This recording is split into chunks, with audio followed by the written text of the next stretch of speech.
Selamat malam Bapak Ibu semua, mari kita bersama-sama berdoa untuk minta pimpinan Tuhan, pertolongan Tuhan dalam sesi kita. Mari kita berdoa. Dalam nama Tuhan Yesus kami berdoa. Amin. Dan saya akan share screen Bapak Ibu untuk kita memulai dengan tema yang sungguh kiranya boleh menjadi semangat dan motivasi buat kita untuk kita berjaga-jaga juga, yaitu berbicara tentang abusive leaders. Saya ingin perkenalkan keluarga saya. Saya seperti biasa kami ingin mengenalkan keluarga inti atau tim inti ya. Jadi yang Tuhan berikan buat kami di Palangkaraya. Jadi saya tinggal di Palangkaraya, Kalimantan Tengah, Bapak Ibu. Kemudian yang nomor 2 namanya Rio.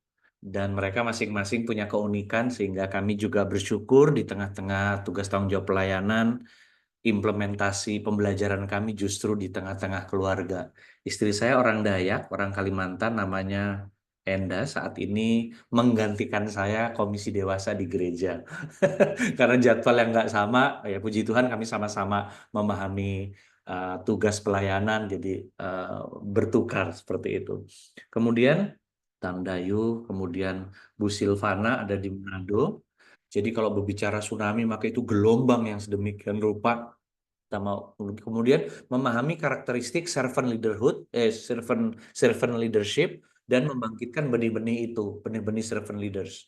Kemudian memahami pentingnya rasa aman di dalam Kristus. Dan nanti kita akan lebih banyak berinteraksi di sini juga tentang ternyata seorang pemimpin penting memiliki rasa aman di dalam Kristus, begitu. Selanjutnya memahami peran rasa tidak aman dalam kehadiran abusif. Pemimpin yang memanfaatkan orang lain untuk kepentingannya. Ada yang lain, Bapak Ibu? Mungkin 1-2 orang lagi kita bisa. Adakah? Oh, ada yang mau ngetik juga boleh. Baik. Dari saya sih abusive leader ya boleh dikatakan Pak Jimmy tadi memanfaatkan saya lebih memperoleh kekuasaan dari jabatan kontrol dan paksaan. Jadi semua bermuara dan fokus pada dirinya sendiri seperti itu. Nah, prioritas penting berbeda kalau yang tadi pemimpin yang abuse, maka kalau atau abuse leader, pemimpin yang sehat berbeda dengan apa yang dikatakan firman Tuhan, yaitu pemimpin sehat itu fokusnya pada orang-orang karena ingin mencapai tujuan, dia bergerak maju seperti itu. Nah, berbicara tentang dua bagian firman Tuhan ini, kalau kita perhatikan Bapak Ibu, yang pertama ini adalah eh, Tuhan Yesus sendiri mengatakan, juga datang bukan untuk dilayani. Bukan untuk itu, tetapi untuk lain halnya dengan Rasul Paulus. Kalau kita perhatikan Rasul Paulus juga dia menegaskan sesuatu hal di sini. Sama seperti aku juga berusaha menyenangkan hati semua orang dalam segala hal, bukan untuk kepentingan diriku, tetapi untuk kepentingan orang banyak supaya mereka diselamatkan. Ini bukan semata-mata dia menyenangkan semua orang ya. Tidak bisa dikatakan begitu. Karena itu di bagian yang lain juga ketika dia datang kepada orang Yahudi, dia seperti orang Yahudi. Mungkin saja dan bisa saja kita, karena itu kita hadir pada saat ini bukan semata-mata ingin point out orang lain, tetapi Bapak Ibu dan saya juga terus belajar mengkritisi diri kita juga. Sekali lagi kegiatan kita ini tidak semata-mata ingin melihat orang lain, tetapi lebih juga apa yang Alkitab menjadi rambu-rambu buat kita untuk tetap waspada. Nah, berbicara tentang masalah di lapangan, apa yang Bapak Ibu temukan? Maka orang-orang yang dipimpin yang dalam tanda petik yang nggak nurut itu akan disingkirin. Kalau dari saya lihat masalah yang ada di lapangan adalah lebih ya seperti ngebosi gitu, tapi ternyata apa yang kita Boleh pilih kelompoknya, tinggal klik join ya. Baik, bagaimana Bapak Ibu? Cepat ya, 5 menit ya. Nggak apa-apa, kita mungkin nanti saya kasih 10 menit ya. Karena tadi saya juga masuk, ada yang masih berkenalan gitu ya. Tapi waktu kita memang harus. Dari Matius 23 ayat 5 sampai 12. Untuk dirinya, kepentingan dirinya, dia memeras apapun bawahannya. Yang penting dia happy. Di sini saya lihat itu rakus, Pak. Oke, melanggar hukum ya. Hukum ditabrak gitu kan. Nah, saya rangkum seperti ini Bapak Ibu. Jadi ini hal-hal yang saya coba rangkum dari beberapa hal dengan bahasa yang coba saya bisa kita mengerti bersama. Nah, sama kita akan bagi lagi 3 kelompok. Sekarang campur lagi. Jadi nggak kelompok yang sama. Nanti Bapak Ibu boleh screenshot, boleh lihat dulu ya. Ada kelompok 1 ini. Nah, ini peringatan Bapak Ibu. Kalau tadi ciri-ciri sekarang kita mau mencermati yang dikatakan, semoga nggak salah pencet, kalau salah picik dia keluar. Peringatan tentang abusive leader, silakan kelompok 1. Sorry. Oke, dari kelompok 1 kami berdiskusi tentang Yohanes 10 ayat 12 sampai 13. Peringatannya adalah supaya kita tidak menjadi seperti gembala upahan ya, yang jadi kita diminta untuk bertanggung jawab, untuk berani berkorban dan memperhatikan domba-domba. Oke. Baru yang 1 Petrus 5 ayat 1 sampai 4, kita diperingatkan untuk memimpin secara sukarela bukan terpaksa. Baru pengabdian bukan mencari keuntungan. Baru kemudian dengan teladan bukan seolah-olah memerintah atas mereka. Itu firman Tuhan memperingatkan supaya pemimpin itu tidak mencari kepentingan diri sendiri, dan di dalam kepemimpinan itu mesti ikhlas begitu. Untuk mendapatkan keuntungan dari orang lain. Lalu ia berkata kepada mereka, pergilah ke seluruh dunia, beritakanlah Injil kepada segala makhluk. Siapa yang percaya dan dibaptis akan diselamatkan, dan siapa yang tidak percaya, mereka tidak akan mendapat celaka. Mereka akan meletakkan tangannya atas orang sakit dan orang itu akan sembuh. Baik, ini keteladanan Kristus dalam memimpin. Dia punya kuasa dan dia bukan untuk dirinya saja, tetapi dia terus memberitakan kerajaan Allah dan terus menjadi berkat. Seperti itu. Bahkan di ayat yang lain kalau kita lihat di Matius 20, 25, 28 dikatakan, tidaklah demikian di antara kamu, barang siapa ingin menjadi besar di antara kamu, hendaklah ia menjadi pelayanmu. Dorongan buat Bapak, Ibu, dan saya bagaimana seseorang harusnya memimpin.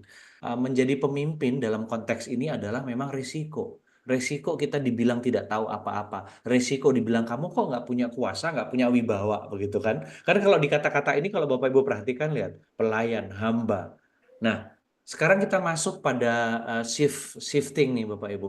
Kita langsung belok pada bagian yang penting juga, berbicara tentang rasa aman dalam Kristus.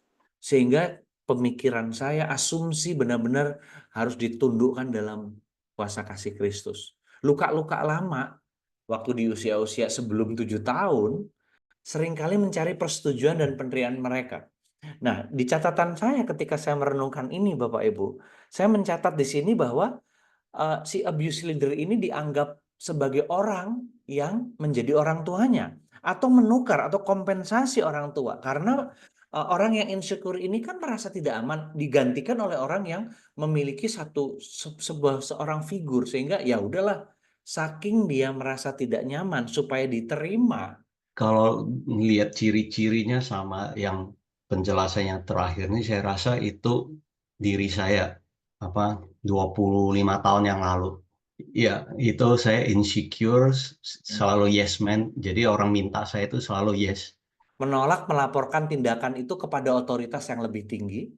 Jadi itu yang terjadi, reaksi seorang insecure follower. Tadi paling tidak ada gambaran yang Pak John juga sedikit sharingkan ya, yang saya juga pernah alami, bahwa ternyata ini yang kita pernah rasakan begitu ya Pak John. Saya juga pernah menolak, aduh daripada ngelaporkan nanti aku jadi ada apa-apa gitu, lebih baik aman-aman aja deh begitu ya. Dan ini menurut saya tidak sehat ya, sebagai seorang follower kah atau sebagai pemimpin begitu. Yang kedua, sorry, boleh tolong ke slide nomor 2 nggak Bang? Yang saya baru ngalamin sekarang ini, tapi ternyata di dalam perjalanan mungkin mirip seperti yang ini ya, nomor 2 itu. ya, baik, terima kasih Pak John buat konfirmasinya ya, karena memang kita melihat ini situasi yang kita terus berdoa Bapak Ibu, karena apa yang kami bagikan ini juga adalah hal-hal yang kami lihat di lapangan, dan kami berdoa untuk setiap kita, termasuk saya di dalamnya, termasuk kami di Leadersource dan di setiap gereja pelayanan kita harus mewaspadai hal ini. Baik, kita lanjutkan ya Bapak Ibu. Dan kalau kita perhatikan dinamika kehidupan di dunia ini munculnya dari rasa tidak aman. Model ini bersama tim, apalagi nanti refleksinya ya, saya kasih contoh tiga. Mari Bapak Ibu secara sengaja, secara sadar Bapak Ibu berdoa, mohon pertolongan Tuhan, hubungi konselor, hubungi orang tua, mentor rohani gitu ya. Kami juga di Leadersource siap untuk sama-sama journey Bapak Ibu. Mari kita benar-benar membangun satu dengan yang lain. Bapak Ibu tidak mudah, saya percaya, mengampuni luka masa lalu. Namun ini yang menjadi kerinduan kita selain kita belajar bersama-sama. Karena itu saya juga bersyukur secara khusus ya 2-3 tahun terakhir ini. Jadi cara untuk bebas dari rasa tidak aman, kita harus perlu orang lain untuk mengidentifikasi akar masalahnya. Nah, kita masuk shifting dari abusive ke karakteristik servant leadership. Tempat ini dapat hibahan dana gitu ya dari pemerintah untuk renovasi gerejanya.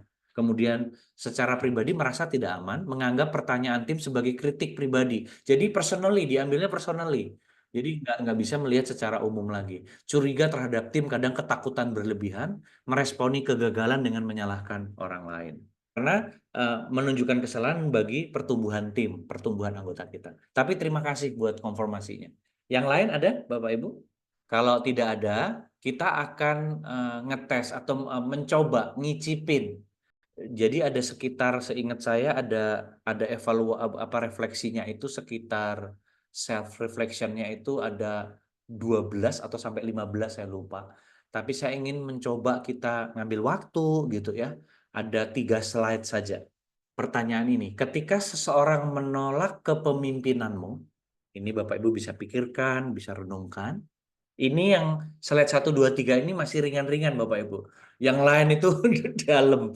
Jadi asiknya memang kita punya accountability team gitu ya untuk membahas ini. Benar-benar kita mau benar-benar masuk pada laboratorium kuasa Tuhan gitu ya. Kita mau bongkar diri kita di hadapan Tuhan. Tapi personal. Nah ini karena kita exercise, kita belajar, kita Bapak Ibu, saya tidak memaksa, boleh menjadi perenungan kita bersama, bisa berbagi juga. Apa adanya aja Bapak Ibu. Kalau enggak ya enggak apa-apa gitu. Kalau iya ya kalau bersedia gitu. Biasanya sih saya itu coba merenung, mengidentifikasikan juga apakah memang saya salah sesuatu gitu. Pasti udah sesuatu gitu. Baru setelah itu bereaksi. Ada dari beberapa kita yang tema hidupnya itu penolakan gitu. Seseorang yang tertolak itu harus dengan sendirinya atau dipulihkan begitu, dipulihkan. Kalau dari beberapa pengalaman yang hanya kita belajar dari teori, itu kayaknya bahwa tema penolakan di dalam diri seseorang itu sangat susah. Bahkan ternyata contoh misalnya begini, seseorang itu tertolak bahkan bisa ketika dia dikandung. Tidak bisa menerima diri apa adanya itu akhirnya mengidentifikasikan posisi itu dengan diri saya. Ketika ini terjadi lagi, itu kemudian tidak lagi seperti itu. Karena itu keamanan dalam Kristus yang 5K itu buat saya jadi jadi patokannya jadinya. Atau apakah itu artinya kamu sekarang menjadi orang penting? Yang mana pilihanmu, respon pun mencerminkan apa? Sekali lagi Bapak Ibu, ini hanya contoh 2-3 hal yang mungkin mulai masuk ke ranah privasi dan benar-benar kita ingin surgery, kita mengoperasi hidup dan diri kita. Cuma saya mencoba menjaga waktu saja sebenarnya. Tapi kalaupun Bapak Ibu yang pertama, yang kedua ini, kalau yang pertama tadi kan sudah ya. Timeline itu mungkin banyaknya sekarang itu puas dengan ya betul-betul pelayanan. Tapi ya Pak John, saya juga jujur aja yang bagian ini ya. Karena panggilan Tuhan dan pembuktian diri itu yang tahu hanya kita dan Tuhan, betul nggak, Bapak Ibu Saudara? Saya bilang Tuhan betul ya, memang musuh yang harus kita terus waspadai dalam tanda kutip musuh ya, adalah diri kita sendiri. Yang pertama doa, atau saya lebih menekankan tentang kehidupan doa kita, Bapak Ibu. Jadi jangan pernah bosan untuk belajar dari teladan Yesus Kristus. Kemudian dari kesemuanya itu juga kita belajar untuk merendahkan hati kita. Karena hati kan nggak bisa dibicarakan Bapak Ibu. Saudara saya ini rendah hati. Sebenarnya itu kebalikan kalau Bapak Ibu ngomong Bapak Ibu rendah hati, Bapak Ibu sedang mengatakan kesombongan. Kemudian komitmen. Komitmen juga dari hidup. Hidup kita lebih berbicara loh dari kata-kata kita. Kemudian kesadaran, kalau saya tambahkan ini, kesadaran yang menyadari. Itu adalah tanda-tanda ciri-ciri abusive leaders juga. Ya, kemudian evaluasi diri seperti hari yang tadi kita coba bahas ya beberapa bagian, refleksi dan solitude bagi saya ini penting juga, dan transparansi yang tulus ini penting. Transparan, dan ini semua boleh saya katakan kita perlu membangun yang namanya komunitas, harus secara sengaja juga Bapak Ibu bergaul karib, membangun relasi. Jadi ini sedikit bagian dari apa yang kita bisa menghindari dari jebakan. Kami dari Leadersos mengucapkan terima kasih, tetapi saya percaya Bapak Ibu akan Bapak Ibu juga bisa lihat di Instagram kami. Sekali lagi terima kasih Bapak Ibu buat kehadirannya, buat interaksinya sama-sama dengan saya. Ada yang lain dari Bapak Ibu, silahkan. Boleh Bang. Ya, terima kasih Bang apa yang sudah disampaikan kepada kami. Karena jujur ini bisa menjadi satu hal yang kita bisa blind spot ya. Kita bisa tumbuh menjadi seorang yang abusive tanpa menyadari, apalagi kalau kita dikelilingi sama followers yang juga insecure. Nah, yang artinya kita nggak disadarkan, yang kita pimpin juga nggak berani menyadarkan, jadi akan kacau balau sekali. Jadi terima kasih Bang untuk momen waktu ini, malam ini sudah mengajari kami semua. God bless Bang. Baik, kurang 10 menit kita akan berakhir. Adakah lagi? Kalau tidak Boleh, ada. bersama rekan-rekan berlima, saya katakan, Pak, tolong buat bentuk multimedia. Jadi saya berterima kasih banget. Terus juga saya belajar bagaimana tadi jadi servant leader itu. Baik, terima kasih Bapak Ibu. Sebelum Bapak Ibu yang di Indonesia Timur ya, di Papua, Busil lagi di Papua ini. Maaf Busil, waktu juga udah mulai malam di sana ya. Mari kita open cam Bapak Ibu, kita foto bersama. Kemudian nanti saya mohon penuh kasih Kak Sil, mungkin ada hal yang mau disampaikan dan ditutup. Terima kasih Pak Rinto, Simorangkir. Wah, di Jogja nih Pak berarti Pak. Bapak di UGM nih, saya lihat tulisannya tuh. Semarang, baik, yang lain boleh Bu Vinci. Baik, saya akan foto untuk terima kasih ya kehadirannya Pak Martinus juga, Bu Vinci juga. Oke, boleh 3, 2, 1. Virtual online melalui Zoom ini ya Tuhan. Kami percaya Engkau sendiri yang memberikan pengajaran apapun yang kami lakukan agar semuanya berkenan di hadapan Tuhan. Dan biarlah malam ini jikalau kami akan istirahat Kalian